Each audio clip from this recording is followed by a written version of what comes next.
Salam, kanalıma xoş gəlmisiniz. Başlıqda da gördüyünüz kimi mövzumuz buraxmaq yoxsa qəbul etmək. Həyatımızda çətinliklərlə üzləşəndə düşünürük ki, mən qəbul etməliyəm, yoxsa buraxmalıyam. Bu gün mən sizə psixologiyada qəbul etməyin 4 mərhələsini izah edəcəyəm ki, bu suala cavablandırmaq sizin üçün asan olsun.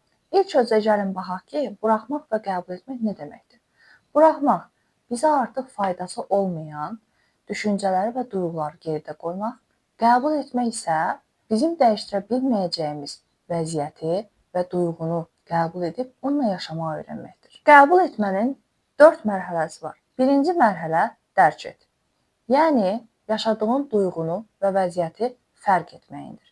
Məsəl üçün, hal-hazırda sən əsəbisənsə, mən əsəbləşmişəm və yaxud mən qorxuram. İkinci mərhələ, yaşadığın duyğunu inkar etmədən və gizlətmədən adlandır.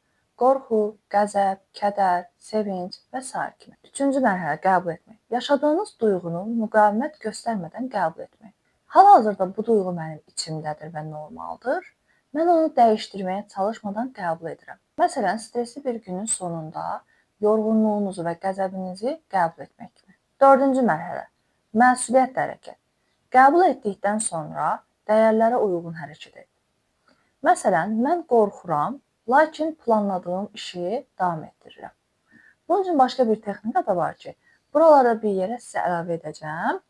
İdarə edə bildiklərim, idarə edə bilmədiklərim. Siz də planlarınızı idarə edə bildiklərinizə görə qurursunuz.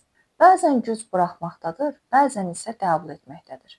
Əsas məsələ isə hansı yanaşmanın sizin üçün daha faydalı olduğunu ayırd etməkdir. İndi isə sizin fikrinizi bilmək istərdim.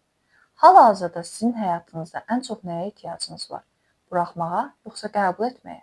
Şərhlərdə yazın, birlikdə danışaq.